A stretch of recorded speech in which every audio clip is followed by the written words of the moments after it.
बहुला चौथ व्रत कथा। जय श्री कृष्णा, राधे जय। बोलिए श्री गौ माता की जय। आज भाद्रपद मास की चतुर्थी तिथि है और इस तिथि को बहुला चौथ के नाम से जाना जाता है। आज के दिन गायों की पूजा करने और बहुला चौथ की कथा सुनने से धन और संतान के सुख की प्राप्ति होती है और भगवान श्री कृष्ण जी के आशीर्वाद से सभी लौकिक और परलौकिक सुख प्राप्त होते हैं। तो आज मैं आपको सुना रही हूँ बहुला चौथ और चौथ माता की बड़ी ही दुर्लभ कथा। तो बड़ी ही श्रद्धा और प्रसन्न चित्त मन से इन कथाओं को पूरा अवश्य सुनिएगा। द्वापर युग की बात है। द्वापर युग में जब भगवान श्री हरि ने वासुदेव देवकी के यहाँ श्री कृष्ण रूप में अवतार लेकर ब्रज भूमि में अनेक लीलाएं की, तो देवी देवता भी अब अपने अपने अंशों से उनकी लीला में सहायक हुए। गौ शिरोमणि कामधेनु माता भी अपने अंश से उत्पन्न होकर बहुला नाम से नंद बाबा की गौशाला में गाय बनकर उसकी शोभा बढ़ाने लगी। बाल रूप भगवान श्री कृष्ण जी का बहुला से और बहुला का श्री कृष्ण जी से अपार स्नेह था। कहा जाता है कि भगवान श्री कृष्ण को देखते ही बहुला के स्तनों से दूध की धारा बहने लगती थी। श्री कृष्ण जी बहुला की मातृत्व भाव को देख अमृत सा उस दुग्ध का पान किया करते थे। एक दिन बहुला वन में घास चर रही थी और उसी समय श्री कृष्ण जी को बाल लीला सूझी। उन्होंने माया से सिंह का रूप धारण कर लिया। बहुला सिंह को देखकर भयभीत हो गई और थरथर कांपने लगी। बहुला दबी आवाज में सिंह से कहने लगी, है वनराज, मैंने अभी अपने बछड़े को दूध नहीं पिलाया है, वह मेरी प्रतीक्षा कर रहा होगा, आता मुझे जाने दो, मैं उसे दूध पिलाकर तुम्हारे पास वापस आ जाऊंगी, तब तुम मुझे खाकर अपनी भूख मिटा लेना। तब सिंह ने कहा, मृत्यु पास में फंसे जीव को छोड़ देने पर उसके पुनः वापस लौट कर आने का क्या विश्वास। निरुत्तर होकर बहुला ने सत्य और धर्म की शपथ ली। तब सिंह ने उसे छोड़ दिया। बहुला गौशाला में जाकर प्रतीक्षारत भूख से व्याकुल अपने बछड़े को दुग्ध पान कराने लगी। पुनः उसके बाद अपने वचन की रक्षा हेतु सिंह के पास वापस आ गई। बहुला को देखकर सिंह का स्वरूप धारण किए हुए भगवान श्री कृष्ण प्रकट हो गए और बोले, हे बहुला, यह तुम्हारी अग्नि परीक्षा थी, तुम अपने सत्य धर्म पर दृढ़ रही, अतः इसके प्रभाव से घर घर तुम्हारा पूजन होगा तथा आज से गौ माता के नाम से जानी जाओगी। बहुला भगवान श्री कृष्ण जी का आशीर्वाद प्राप्त कर अपने घर लौट आई और अपने बछड़े के साथ आनंद से रहने लगी। बहुला चौथ व्रत कथा का मुख्य उद्देश्य यह है कि व्यक्ति को हमेशा सत्य और न्याय पथ का ही चयन करना चाहिए। इस रास्ते पर जो भी चलेगा उसे जीवन में कभी ना कभी सफलता जरूर मिलेगी, अर्थात सत्य की ही विजय होती है। इस व्रत का पालन करने वाले को सत्य धर्म का अवश्य ही निर्वहन करना चाहिए, साथ ही अपने कर्तव्य पथ से कभी भी हटना नहीं चाहिए। बोलिए श्री कृष्ण भगवान की जय। बोलिए बहुला माता की जय। आइए आज बहुला चौथ के दिन मनोकामनाओं की पूर्ति करने वाली भगवान श्री कृष्ण और गौ माता की बड़ी ही सुंदर कथा को सुनते हैं। इस कथा को पूरा अवश्य सुनिएगा। अयोध्या के चक्रवर्ती सम्राट महाराजा दिलीप के कोई संतान नहीं थी। एक बार वे अपनी पत्नी के साथ गुरु वशिष्ठ जी के आश्रम में गए और पुत्र प्राप्ति के लिए महर्षि से प्रार्थना की। महर्षि वशिष्ठ जी ने ध्यान करके राजा के पुत्र ना होने का कारण जान लिया और बोले, महाराज, आप देवराज इंद्र से मिलकर जब स्वर्ग से पृथ्वी पर आ रहे थे तो आपने रास्ते में खड़ी कामधेनु को प्रणाम नहीं किया। शीघ्रता में होने के कारण आपने कामधेनु को देखा ही नहीं। कामधेनु ने आपको श्राप दे दिया कि उनकी संतान की सेवा किए बिना आपको पुत्र नहीं होगा। महाराजा दिलीप बोले, गुरुदेव, सभी गाय कामधेनु की संतान है और गौ सेवा तो बड़े पुण्य का काम है, मैं गायों की सेवा करूंगा। वशिष्ठ जी ने बताया, मेरे आश्रम में जो नंदिनी नाम की गाय है वह कामधेनु की पुत्री है, आप उसी की सेवा करें। महाराजा दिलीप अपनी पत्नी के साथ ऋषि वशिष्ठ के आश्रम में रहने लगे। महाराजा दिलीप सवेरे ही नंदिनी के पीछे पीछे वन में जाते। नंदिनी जब खड़ी होती तो वे खड़े रहते, वह चलती तो उसके पीछे चलते, उसके बैठने पर ही बैठते और उसके जल पी लेने पर ही जल पीते थे। वे उसके शरीर पर एक मक्खी तक बैठने नहीं देते थे। संध्या के समय जब नंदिनी आश्रम को लौटती तो उसके पीछे पीछे महाराज लौट आते थे। महारानी सुदक्षिणा उस गाय की सायंकाल और प्रातः काल पूजा करती थी। रात को उसके पास दीपक जलाती थी और महाराज गौशाला में गाय के पास भूमि पर ही सोते थे। इस प्रकार 1 महीने तक महाराजा दिलीप ने बड़े परिश्रम और सावधानी से नंदिनी की सेवा। जिस दिन महाराज को गौ सेवा करते 1 महीना पूरा होने वाला था, उसी दिन वन में महाराज कुछ सुंदर पुष्पों को देखने लगे और इतने में नंदिनी गाय आगे चली गई। 2-4 क्षण में ही उस गाय के डकराने की बड़ी करुण ध्वनि सुनाई पड़ी। महाराज जब दौड़कर वहां पहुंचे तो देखते हैं कि एक झरने के पास एक बड़ा भारी सिंह उस सुंदर गाय को दबाए बैठा है। सिंह को मारकर गाय को छुड़ाने के लिए महाराज ने धनुष चढ़ाया, किंतु जब तरकश से बाण निकालने चले तो दाहिना हाथ तरकश में ही चिपक गया। आश्चर्य में पड़े महाराज दिलीप से सिंह ने मनुष्य की भाषा में कहा, राजन, मैं कोई साधारण सिंह नहीं हूँ, मैं भगवान शिव जी का सेवक हूँ। अब आप यहाँ से लौट जाइए। जिस काम को करने में अपना बस ना चले उसे छोड़ देने में कोई दोष नहीं होता। मैं भूखा हूँ, यह गाय मेरे भाग्य से ही यहाँ आ गई है, अब इससे मैं अपनी भूख मिटाऊंगा। महाराज दिलीप बड़ी नम्रता से बोले, आप भगवान शंकर के सेवक हैं, इसलिए मैं आपको प्रणाम करता हूँ। सत्पुरुष के साथ बात करने तथा थोड़े क्षण भी साथ रहने से मित्रता हो जाती है। आपने जब कृपा करके मुझे अपना परिचय दिया है तो मेरे ऊपर इतनी कृपा और कीजिए कि इस गौ को छोड़ दीजिए, इसके बदले में मुझे खाकर अपनी भूख मिटा लीजिए।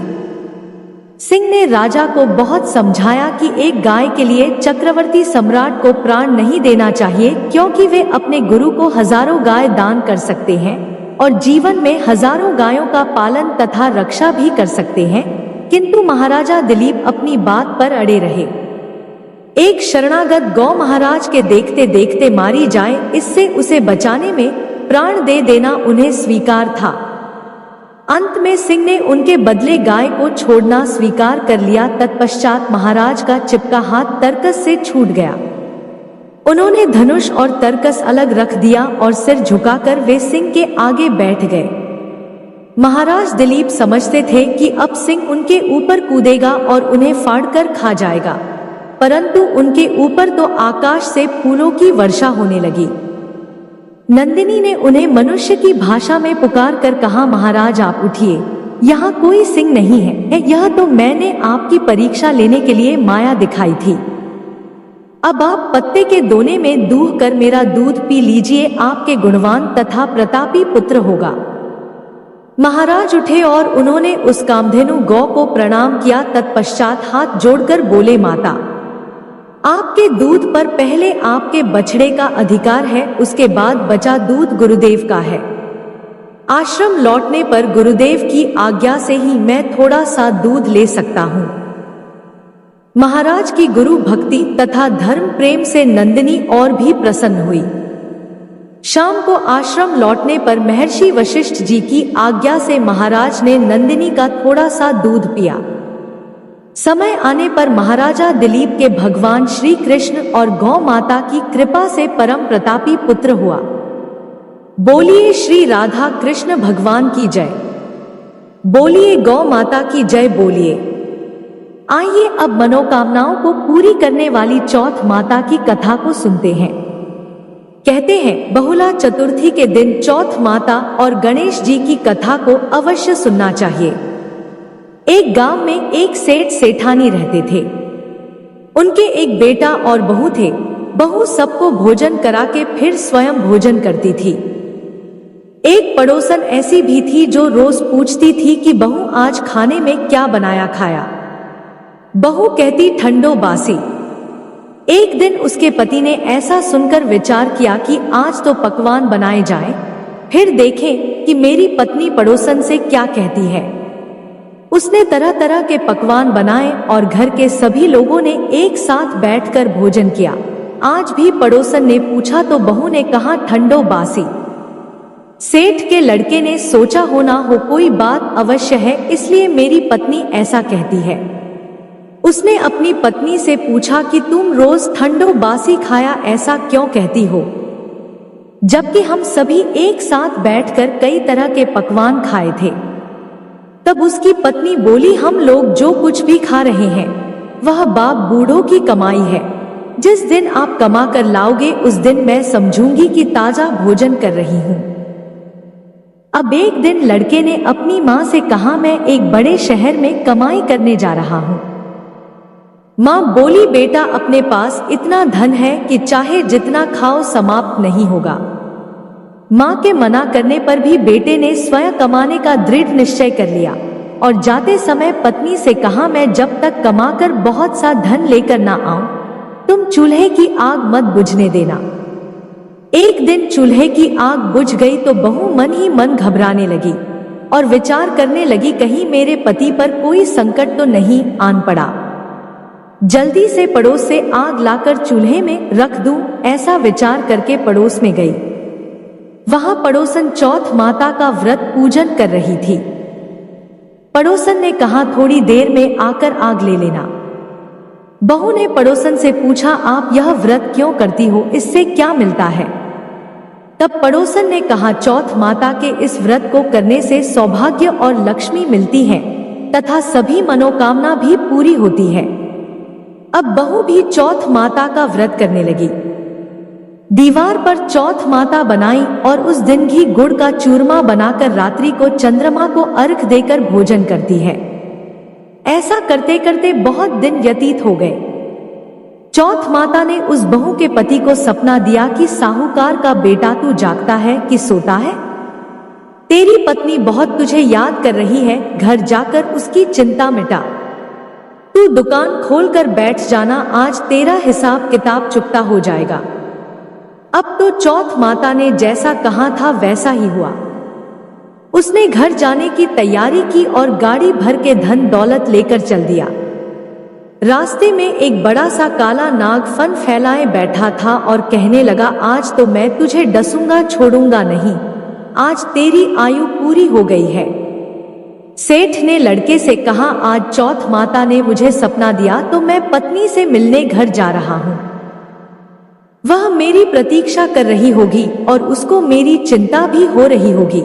मैं उससे मिलकर वापस जरूर आऊंगा, तब तुम मुझे डस लेना। नाग ने कहा, तुम शपथ पूर्वक कहकर जाओ तो मैं तुम्हें जाने दूंगा, परंतु लौटकर नहीं आए तो तुम्हारे घर आकर मैं तुम्हें डस लूंगा। इस प्रकार सर्प को वचन देकर वह अपने घर पहुंचा। वहां सभी से हंसी खुशी से मिला और भोजन करके उदास होकर बैठ गया। उसकी पत्नी ने उदास होने का कारण पूछा तो पति ने काले नाग वाली बात बताते हुए कहा, यदि मैं उसके पास नहीं जाऊंगा तो वह घर आकर मुझे डस लेगा। पत्नी बहुत चतुर थी, उसने कहा कि आप जरा भी घबराओ नहीं, आप आराम से लेट जाओ, मैं कुछ उपाय करती हूँ। पत्नी ने कमरे में 7 सीढ़ी बनाई। पहली सीढ़ी पर रेत, दूसरी पर इत्र, तीसरी पर गुलाल और फूल, चौथी पर केसर, 5वीं पर लड्डू पेड़ा, 6ठी पर गद्दी गलीचा और 7वीं सीढ़ी पर दूध का कटोरा भरकर रख दी। इस प्रकार वह 7 सीढ़ी सजाकर बैठ गई। आधी रात होते ही नाग आकर सीढ़ी पर चढ़ने लगा। पहली सीढ़ी पर रेत में लौट गया और कहने लगा कि सेठ की बहू ने आराम तो बहुत दिया, पर वचनों से बंध कर आया हूं सो डसूंगा अवश्य। इसी प्रकार 7 सीढ़ियों पर नाग आराम करता हुआ और कहता हुआ कि डसूंगा जरूर कमरे में जाने ही वाला था कि तभी चौथ माता ने विचार किया कि मैं इसे नहीं बचाऊंगी तो संसार में धर्म, कर्म और व्रत पूजन को कौन मानेगा।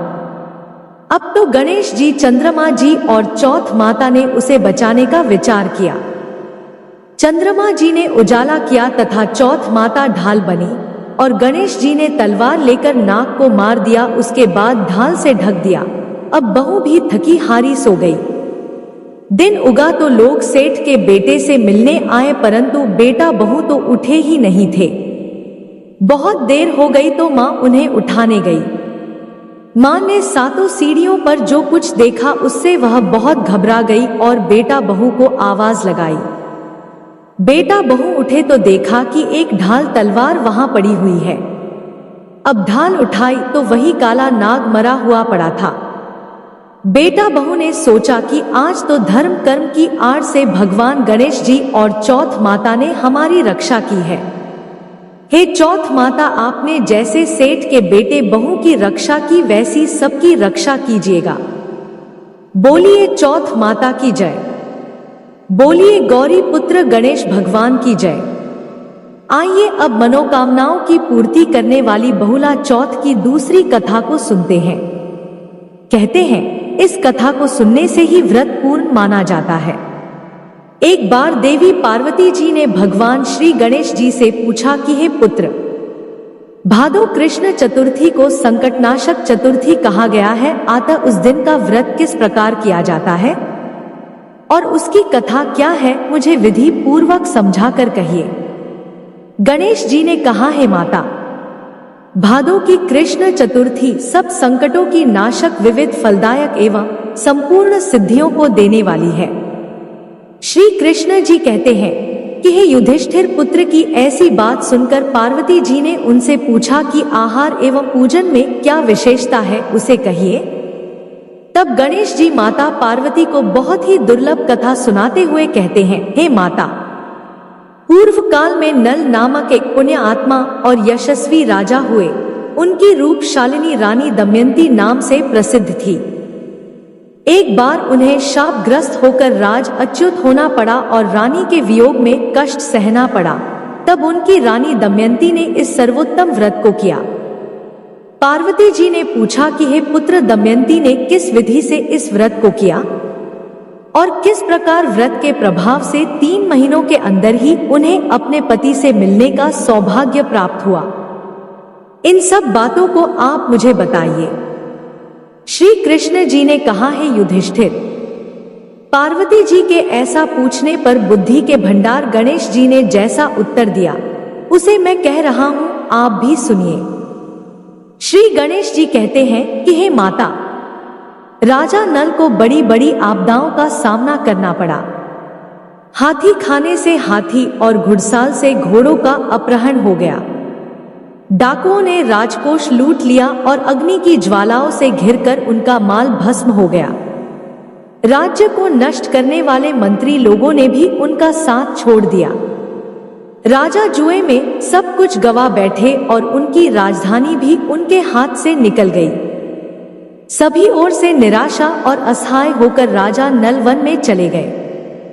वन में रहते समय उन्हें दमयंती के साथ अनेक कष्ट झेलने पड़े। इतना सब होते हुए भी उनका रानी से वियोग हो गया। तत्पश्चात राजा किसी नगर में सईस का काम करने लगे और उनकी रानी दमयंती किसी दूसरे नगर में रहने लगी तथा राजकुमार अन्यत्र नौकरी करने लगा। जो किसी समय राजा रानी राजपुत्र कहे जाते थे वे ही अब भिक्षा मांगने लगे। तरह तरह के रोगों से पीड़ित होकर एक दूसरे से विलग होकर कर्म फल को भोगते हुए दिन बीतने लगे। एक समय की बात है कि वन में भटकते हुए दमयंती ने महर्षि सरभंग के दर्शन किए।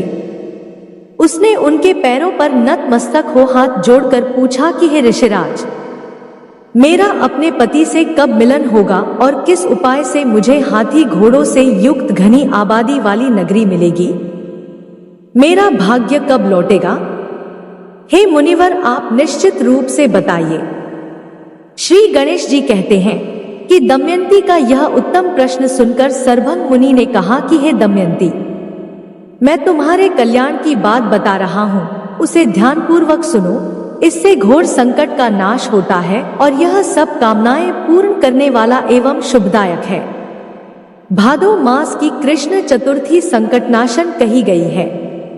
इस तिथि को नर नारियों को एक दंत गजानन की पूजा करनी चाहिए। विधि पूर्वक व्रत एवं पूजन करने से ही हे रानी तुम्हारी संपूर्ण इच्छाएं पूरी होंगी। 7 महीने के अंदर ही तुम्हारा पति से मिलन होगा, यह बात मैं निश्चय पूर्वक कहता हूँ। गणेश जी कहते हैं कि सरभंग मुनि का ऐसा आदेश पाकर दमयंती ने भादों की संकट नाशिनी चतुर्थी व्रत प्रारंभ किया और तभी से बराबर प्रति मास गणेश जी का पूजन करने लगी। साथ ही महीने में राजन इस उत्तम व्रत को करने से उसे पति, राज्य, पुत्र और पूर्वकालीन वैभव आदि की प्राप्ति हो गई। श्री कृष्ण जी कहते हैं कि हे प्रथा पुत्र युधिष्ठिर, इसी प्रकार इस व्रत को करने से आपको भी राज की प्राप्ति होगी और आपके सभी शत्रुओं का नाश होगा, यह निश्चय है। हे राजन, इस प्रकार मैंने सभी व्रतों में उत्तम व्रत का वर्णन किया है। यह सब कष्टों का नाश करता हुआ आपके भाग्य की वृद्धि करेगा। बोलिए श्री गणेश भगवान की जय। बोलिए श्री राधा कृष्ण भगवान की जय। आइए अब माता पार्वती और भगवान गणेश की बहुत ही सुंदर कथा को सुनते हैं। शिव पुराण के अनुसार भगवान गणेश जी के जन्म लेने की कथा का वर्णन प्राप्त होता है, जिसके अनुसार देवी पार्वती जब स्नान करने से पूर्व अपनी मैल से एक बालक का निर्माण करती हैं और उसे अपना द्वारपाल बनाती हैं। वह उनसे कहती हैं, हे पुत्र, तुम द्वार पर पहरा दो, मैं भीतर जाकर स्नान कर रही हूँ। अतः जब तक मैं स्नान ना कर लूं तब तक तुम किसी भी पुरुष को भीतर नहीं आने देना। जब भगवान शिव जी आए तो गणेश जी ने उन्हें द्वार पर रोक लिया और उन्हें भीतर नहीं जाने दिया। इससे शिवजी बहुत क्रोधित हुए और बालक गणेश का सिर धड़ से अलग कर देते हैं। इससे भगवती दुखी व क्रुद्ध हो उठी। अतः उनके दुख को दूर करने के लिए शिव जी के निर्देश अनुसार उनके गण उत्तर दिशा में सबसे पहले मिले जीव यानी हाथी का सिर काट कर ले आते हैं और भगवान शिव ने गज के उस मस्तक को बालक के धड़ पर रखकर उसे पुनर्जीवित कर देते हैं। पार्वती जी प्रसन्न होकर पुत्र गणेश को हृदय से लगा लेती हैं तथा उन्हें सभी देवताओं में अग्रणी होने का आशीर्वाद देती हैं। ब्रह्मा, विष्णु, महेश ने उस बालक को सर्व अध्यक्ष घोषित करके अग्रपूज होने का वरदान देते हैं। चतुर्थी को व्रत करने वाले के सभी विघ्न दूर हो जाते हैं और इस कथा को सुनने वाले को सभी सुख समृद्धियां प्राप्त होती हैं। बोलिए गौरी पुत्र गणेश भगवान की जय। तो आज मैं आपको सुना रहा हूँ भगवान शिव और माता पार्वती की बड़ी ही दुर्लभ कथा। तो इस कथा को बड़ी श्रद्धा और प्रसन्न चित्त मन से पूरा अवश्य सुनिएगा। भगवान श्री कार्तिकेय जी शिव पार्वती जी के पुत्र हैं तथा सदैव बालक रूप ही रहते हैं, परंतु उनके इस बालक स्वरूप का भी एक रहस्य है। एक बार शंकर भगवान ने पार्वती जी के साथ जुआ खेलने की अभिलाषा प्रकट की। खेल में भगवान शंकर जी अपना सब कुछ हार गए। हारने के बाद भोलेनाथ जी अपनी लीला को रचते हुए पत्तों के वस्त्र पहनकर गंगा के तट पर चले गए। कार्तिकेय जी को जब सारी बात पता चली तो वह माता पार्वती से समस्त वस्तुएं वापस लेने के लिए आए। इस बार खेल में पार्वती जी हार गई तथा कार्तिकेय जी शंकर जी का सारा सामान लेकर वापस चले गए। अब इधर पार्वती जी भी चिंतित हो गई कि सारा सामान भी गया तथा पति भी दूर हो गए। पार्वती जी ने अपनी व्यथा अपने प्रिय पुत्र गणेश जी को बताई तो मातृ भक्त गणेश जी स्वयं जुआ खेलने शंकर भगवान जी के पास पहुंचे। गणेश जी इस खेल में जीत गए और लौटकर अपनी जीत का समाचार अपनी माता पार्वती को सुनाया। इस पर पार्वती जी बोली कि उन्हें अपने पिता को साथ लेकर आना चाहिए था। गणेश जी फिर भोलेनाथ जी की खोज करने निकल पड़े। भोलेनाथ जी से उनकी भेंट हरिद्वार में हुई। उस समय भोलेनाथ भगवान विष्णु जी व कार्तिकेय जी के साथ भ्रमण कर रहे थे। पार्वती जी से नाराज भोलेनाथ ने लौटने से मना कर दिया। भोलेनाथ जी के भक्त रावण ने गणेश जी के वाहन मूसक को बिल्ली का रूप धारण करके डरा दिया। मूसक गणेश जी को छोड़कर भाग गए। इधर भगवान विष्णु ने भोलेनाथ की इच्छा से पासा का रूप धारण कर लिया था। गणेश जी ने माता के उदास होने की बात भोलेनाथ जी को कह सुनाई। इस पर भोलेनाथ बोले कि हमने नया पासा बनवाया है, अगर तुम्हारी माता पुनः खेल खेलने को सहमत हो तो मैं वापस चल सकता हूँ। श्री गणेश जी के आश्वासन पर भोलेनाथ जी वापस पार्वती जी के पास पहुंचे तथा खेल खेलने को कहा। इस पर पार्वती जी हंस पड़ी और बोली, अभी आपके पास क्या चीज है जिससे खेल खेला जाए? यह सुनकर भोलेनाथ जी चुप हो गए। इस पर नारद जी ने अपनी वीणा आदि सामग्री उन्हें दी। इस खेल में श्री भोलेनाथ जी हर बार जीतने लगे। एक दो पासे फेंकने के बाद गणेश जी समझ गए तथा उन्होंने भगवान विष्णु के पासा रूप धारण करने का रहस्य माता पार्वती जी को बता दिया। सारी बात सुनकर पार्वती जी को क्रोध आ गया। रावण ने माता को समझाने का प्रयास किया पर उनका क्रोध शांत नहीं हुआ तथा क्रोधवश उन्होंने भोलेनाथ जी को श्राप दे दिया कि गंगा की धारा का बोझ उनके सर पर रहेगा। नारद जी को कभी एक स्थान पर ना टिकने का अभिशाप मिला।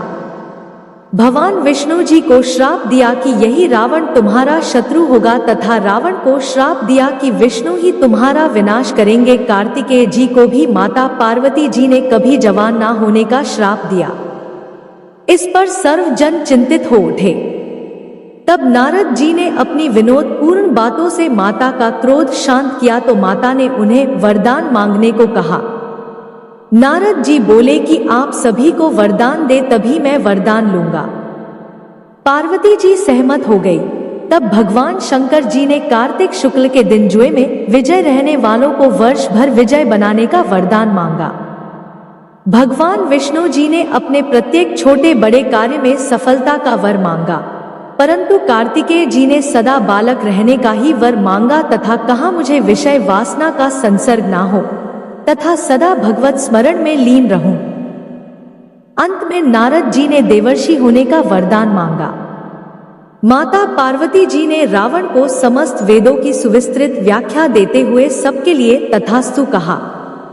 कार्तिकेय जी के जन्म के पहले जब तारकासुर के अत्याचार से सभी देवता पीड़ित थे तभी भगवान शंकर जी ने पार्वती जी का पाणी ग्रहण किया था और तब 6 मुख वाले कार्तिकेय जी का जन्म हुआ था। उन्होंने ही तारकासुर का वध किया था। बोलिए शंकर पार्वती भगवान की जय। तो ये थी हमारी आज की कथा। आगे आपको वीडियो पसंद आया हो तो चैनल को सब्सक्राइब और वीडियो को लाइक अवश्य करें।